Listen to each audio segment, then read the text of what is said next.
Swastiastu. Semua segala alasan yang sebelum melanjut yang ini senang kami budaya kijang disembah pengaji dan tujuh pengaji kijang ajang religius betul dari sampai kami sini aturan kijang ajang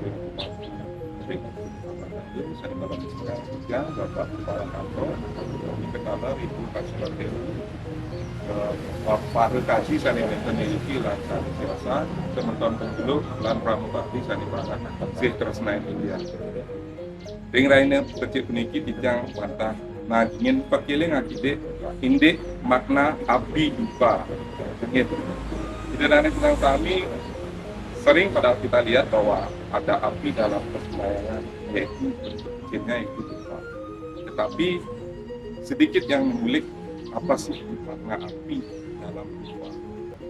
Jadi dalam kesempatan yang baik ini kita hanya sedikit menjelaskan bagaimana sebenarnya api dalam proses persembayangan atau fungsi dupa dalam persembayangan menurut agama.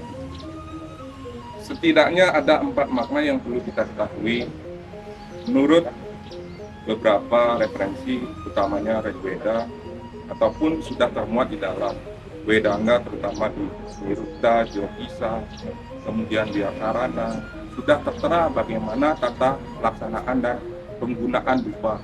Pertama, secara makna, dupa adalah pemimpin utama menurut referensi Rigveda yang mana termuat dalam bab 7 Sloka 15 bahwasanya dinyatakan bahwasanya hanya api sebagai pemimpin utama menurut Veda. Ini kutipan dari Rigveda. Berikutnya makna berikutnya, dupa dalam hal ini api juga sebagai perantara antara penyembah atau sang Atman ke Brahman atau sang pemuja ke pemujanya. Ini sebagai perantara sesuai dengan Rigveda, kutipan Rigveda Sloka 10 babnya bab 8. Dan itu disebutkan bahwasanya sebagai dupa ini adalah sebagai perantara antara pemujanya. Itu kutipannya. Sebagai perantara sang Atman yang dijiwai oleh Brahman itu menuju kepada Brahman. Berikutnya secara makna berikutnya yaitu makna pelebur. Kenapa disebut pelebur? Bapak Ibu sekalian, umat sedapa sekalian, bahwasanya hendaknya dalam bersembahyang kita memakai 3 dupa. Jadi apa yang dilebur sebelum kita sembahyang? Pertama pikiran kita, dupa yang pertama. Dupa yang kedua wacana kita, kemudian parilaksana kita, baru itu dilebur dalam sebuah api dupa. Dan pada umumnya dupa itu memiliki wangi. Hanya saja mengikuti bagaimana psikologis seseorang untuk aroma dupa masing-masing. Karena begitulah cara orang-orang dan mencapai beliau. Karena spiritual itu adalah hal yang individual. Kalau bisa dibilang ini sifatnya sedikit egois antara Atman atau diri kita terhadap Tuhan itu sendiri.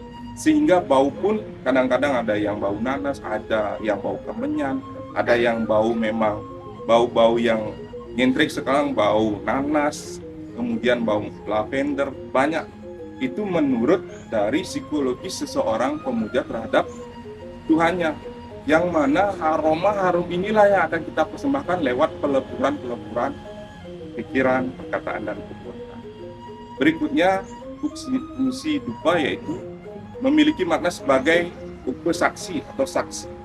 Banyak kita ketemui dalam pelantikan pasti menyertakan dupa. Yang mana dupa inilah yang akan dijadikan saksi dalam saksi niskali. Juga terdapat dalam referensi lontar Rigveda di Sloka 8 babnya bab 8 juga. Yang mana api atau dalam dupa ini adalah dewa pengusir raksasa sekaligus pengusir mala yang ada di dalam diri maupun di lingkungan sekitar. Itulah keempat makna yang perlu kita ketahui tentang sedikit pemaknaan dupa itu. Bahwasanya dupa itu sangat penting, terutama apabila kita melaksanakan persembahyangan secara berkelompok. Makna apabila tidak ada sulingge, pemangku, maka dupalah sebagai pendetanya, pemimpinnya. Itu kutipan beberapa lontar. Berikutnya juga sebagai perantara umat.